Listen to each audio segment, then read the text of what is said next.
সাগর, ATN news, Dhaka. Safe ব্যবসা হিসেবে আজকাল এমএলএম একটি জনপ্রিয় টার্ম হয়ে দাঁড়িয়েছে অনেক অসাধু ব্যবসায়ীর কাছে। এমএলএম শুধু পণ্য নয়, কবরস্থান প্রকল্পেও বিনিয়োগের প্রলোভন দেখানোর নজির রয়েছে খোদ এই ঢাকা শহরে। রয়েছে অভিনব আরও অনেক কিছু। শুনুন ইমরান হোসেন সুমনের কাছে। এমএম ব্যবসার নামে আমার সংগ্রহ করছে কর্পোরেশন লিমিটেড। রাজধানীর পল্টনের থেকে পরিচালিত হচ্ছে ক্রম। দিনে 40,000 থেকে সর্বোচ্চ 4 লাখ টাকা পর্যন্ত আয়ের সুযোগ আছে এই অফার দিয়ে গ্রাহক টানছেন তারা। এমন তথ্য আছে এই ময়ের ওয়েবসাইটে।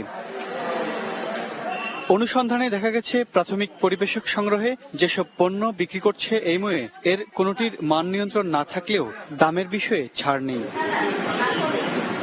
আমানত সংগ্রহ আর মাল্টিলেভেল মার্কেটিং এর বিষয়ে ক্যামেরার সামনে কথা বলতে রাজি হননি এই ময়ের চেয়ারম্যান রিদওয়ান বিন ইসহাক। তবে লক্ষাধিক গ্রাহক আছে এমন কথা তিনি টেলিফোনেই জানালেন। মানুষ কি করবে? অসহায় হয়ে না এইসব কাজে আসে, কি করে খাবে মানুষ বলেন? নীতিমালা হয়ে গেলে তার কেউরই কোনো সমস্যা থাকতো না। তখন তো আমরা নীতিমালা অনুসরণ করে মাইনেই কাজ করতাম। আমরা তো চাই যে দুনিয়াতে ভালো কিছু করে খাইতে। ওয়াজ মাহফিল বাদ দিয়ে নামছি অনেক কামে।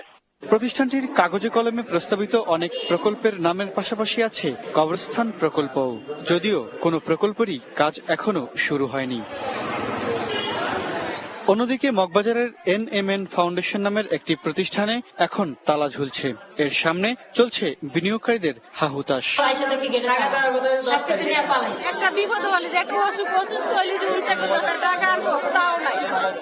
প্রতারিত হওয়ার অভিযোগ রাজধানীর বাড্ডা বাড়িধারায় ফ্রেন্ডস গ্রুপে বিনিয়োগ করা গ্রাহকদেরও।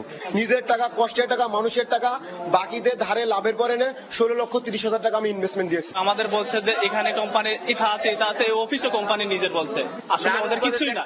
সাধারণ মানুষের টাকা হাতিয়ে নেওয়ার অভিযোগ উঠেছে পান্থপথের ইজেন ইন্টারন্যাশনালের বিরুদ্ধেও। 1 বছরে দ্বিগুণ পাওয়া যাবে এই আশায় এখানে টাকা জমা করেছিলেন অনেকেই। প্রতিষ্ঠানের ব্যবস্থাপনা পরিচালক শেখ মোহাম্মদ ফরিদুল আলমকে খুঁজে পেতে তাই প্রতিদিন অফিসের সামনে ভিড় জমান সব হারা সাধারণ মানুষ। এটা আমার জমি বিক্রি করে দিছি, ইনভেস্ট করছে 70,000 টাকা, আরো 1 বছরে 70,000 টাকা দিবে। আমাদেরকে বলছে তাদের বিভিন্ন ব্যবসা এখন একেবারে দেউলিয়া।